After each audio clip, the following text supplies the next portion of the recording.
Bienvenue dans cette vidéo d'aide à la prise en main de votre outil de visioconférence hébergé par Octopus. Cette vidéo vous montre comment utiliser l'outil en tant que modérateur ou présentateur de réunion. Si vous souhaitez uniquement connaître l'interface des simples participants, n'hésitez pas à regarder la vidéo dédiée en lien dans la description. Pour utiliser cet outil, vous aurez besoin d'un navigateur web comme Firefox, Chrome ou Safari. Notez qu'il fonctionne aussi très bien avec un téléphone mobile, soit Android ou iPhone, ou une tablette relativement récente. Dans ce cas, comme sur un ordinateur, vous lancez votre navigateur web et vous vous rendez à l'adresse du serveur de visio, commençant par https://, etc. Lorsque vous êtes modérateur ou présentateur, vous disposez probablement d'un compte sur l'interface qui vous permet de gérer vos propres salons, comme nous le voyons actuellement. Dans ce cas, vous pouvez cliquer sur un des salons, puis sur Démarrer ou Rejoindre pour lancer une réunion, ou sur Créer un salon pour en créer un nouveau. Vous pouvez aussi cliquer sur le bouton 3 points, ici, à droite d'un salon pour choisir ses paramètres.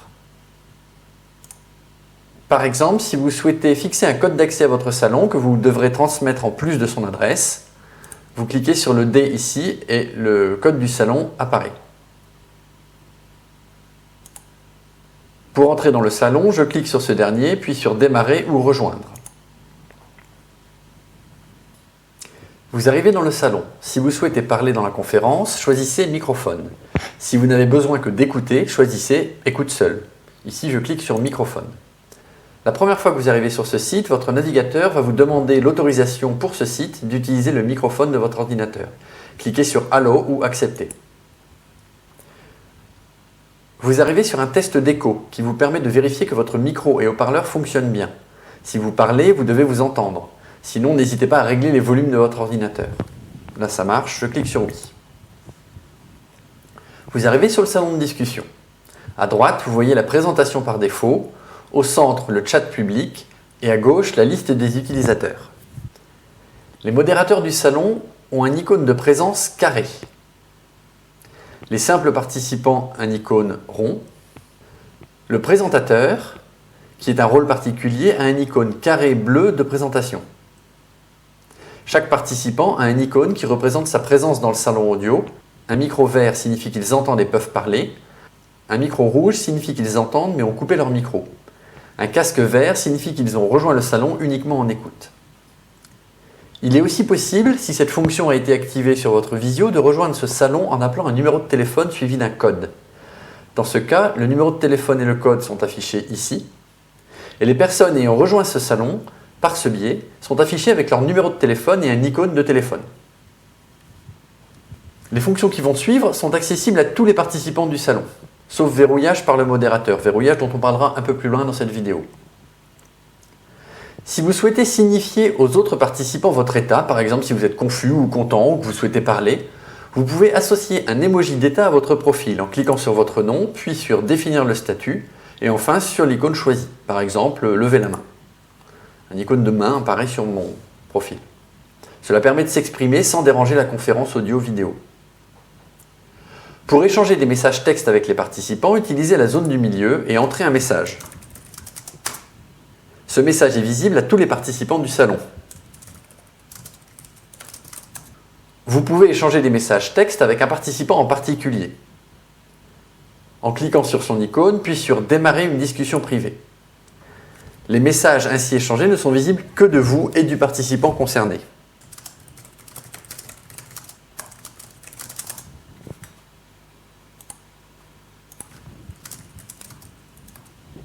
En cliquant sur l'icône Notes partagées, vous accédez à un document où tous les participants peuvent écrire du texte ensemble et en même temps pour collaborer en temps réel sur un document.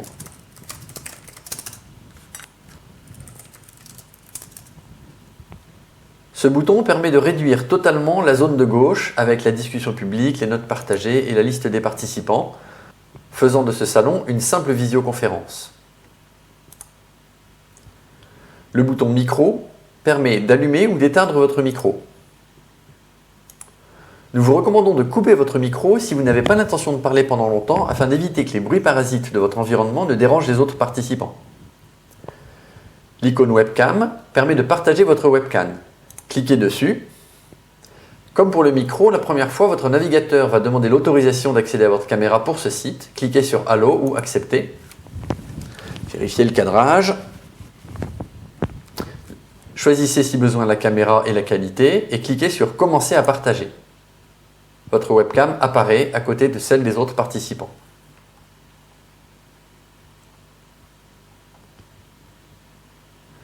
Vous pouvez choisir de réduire la présentation en cliquant sur ce bouton et de la réafficher en cliquant sur ce bouton.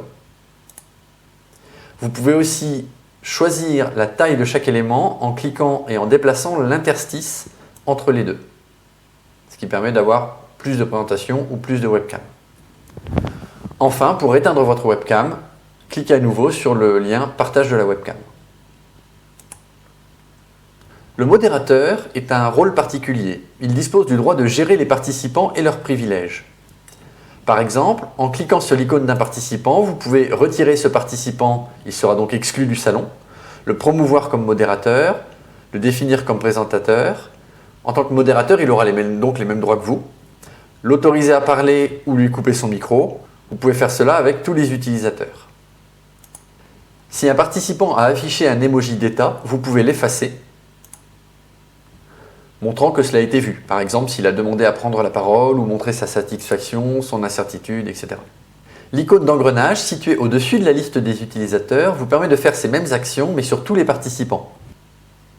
Vous pouvez ainsi effacer tous les emojis d'un coup, couper le micro de tous les participants, ou tous sauf le présentateur, et aussi verrouiller les utilisateurs. Ce verrou vous permet d'interdire l'utilisation de la webcam pour les autres utilisateurs, interdire aux autres participants de voir la webcam des autres participants, sauf les modérateurs, interdire de partager son micro, donc de parler, interdire les chats publics, interdire les chats privés, interdire la modification des notes partagées, qui sont alors réservées aux modérateurs et aux présentateurs, ou voir la liste des autres participants de ce salon. Vous pouvez appliquer ces restrictions, et dans ce cas-là, les utilisateurs apparaissent avec une icône verrouillée. Pour les déverrouiller, rendez-vous au même endroit et enlevez les verrous. Vous pouvez les choisir évidemment individuellement. Le modérateur peut aussi lancer l'enregistrement de la réunion en cliquant sur ce bouton et on voit le compteur de temps d'enregistrement de la réunion défiler. Tous les participants savent quand la réunion est enregistrée ou pas puisque cette icône rouge est affichée aussi sur leur fenêtre. Pour arrêter l'enregistrement, le modérateur peut cliquer à nouveau sur ce bouton et confirmer. La vidéo finale sera la mise bout à bout de toutes les séquences d'enregistrement. Enfin, le modérateur est par défaut le présentateur, on le voit avec cette icône. Mais il peut déléguer ce rôle à un autre participant en cliquant sur l'icône de ce participant puis sur Définir comme présentateur. Il peut évidemment le reprendre à tout moment. Il ne peut y avoir qu'un présentateur à la fois pour un salon donné. La personne ayant le rôle de présentateur dispose de quelques boutons supplémentaires. Ce bouton permet de partager son écran. En cliquant dessus, votre navigateur vous demandera quelle fenêtre de votre ordinateur ou quel onglet de navigateur vous souhaitez partager. Notez que cette fonction prend pas mal de bande passante, tant pour le présentateur que pour les participants. Donc là, on voit mon document, fenêtre de mon ordinateur. Pour arrêter le partage d'écran, il suffit de cliquer à nouveau sur cette icône. Vous pouvez accéder à d'autres fonctions avec ce bouton plus en bas à gauche. Le présentateur peut, grâce à ce bouton, lancer un sondage auprès des participants, afficher une présentation ou une vidéo externe. On va choisir de charger une présentation. On arrive sur une interface spécifique où le présentateur peut envoyer un PDF, PowerPoint, LibreOffice, de nombreux autres formats de fichiers sont acceptés. Cette icône rond permet de choisir quelle présentation sera affichée aux participants. Typiquement, cela vous permet de préparer votre réunion d'avance en envoyant par exemple plusieurs présentations et ce bouton permet de choisir laquelle vous affichez. Cet autre bouton permet d'autoriser ou d'interdire le téléchargement de la présentation par les participants. Une fois que vous êtes prêt, cliquez sur Télécharger ou Confirmer ici. Le fichier est converti au format web et affiché aux participants. Ces deux boutons permettent de choisir quelle diapositive vous souhaitez afficher. Là, je passe page 2, je reviens page 1. Page 2, on trouve un sondage, ça tombe bien. On peut lancer automatiquement un sondage quand l'outil de visioconférence le détecte à l'aide de ce bouton, sondage rapide. On peut aussi lancer le sondage en cliquant sur le bouton plus et débuter un sondage. Dans ce cas-là, il faut choisir le type de sondage que l'on veut afficher. Ici, il y a 4 questions, donc je vais mettre un sondage ABCD. Tous les participants voient le sondage apparaître. Ils peuvent répondre. Le présentateur voit les réponses s'afficher et il peut, quand il le veut, afficher le résultat du sondage à tous les participants.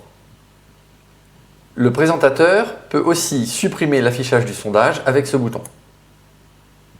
Il est conseillé de mettre une diapositive blanche à la fin de vos présentations si vous souhaitez pouvoir y dessiner. En effet, ces boutons permettent au présentateur de dessiner sur le tableau blanc ou sur la présentation. Vous pouvez évidemment choisir la couleur, l'épaisseur du trait, etc. Vous pouvez aussi permettre à d'autres utilisateurs de dessiner à leur tour en cliquant sur ce bouton en bas. Si vous souhaitez leur interdire, vous pouvez recliquer sur ce bouton de mode multi-utilisateur et si vous souhaitez enlever toutes les annotations, vous pouvez cliquer sur cette corbeille. Autre fonction utile, vous pouvez afficher une vidéo chez tous les participants avec la fonction partager une vidéo externe. Il vous suffit de coller l'adresse d'une vidéo sur Internet et de cliquer sur partager. Notez que si le présentateur se déplace dans la vidéo ou la met en pause ou la rallume, ces événements sont synchronisés sur tous les participants, qui sont donc promenés dans la vidéo à différents endroits. Pour terminer la vidéo, cliquez à nouveau sur le bouton plus et arrêtez le partage de la vidéo externe. Enfin, lorsque vous avez terminé, vous pouvez cliquer sur le bouton menu en haut à droite et choisir soit de mettre fin à la réunion, ce qui va déconnecter tous les participants de la réunion, soit de vous déconnecter uniquement vous, présentateur ou modérateur, et dans ce cas-là, la réunion peut continuer en votre absence. Voilà, maintenant vous savez utiliser cet outil de visioconférence en tant que modérateur ou présentateur. Merci et à bientôt.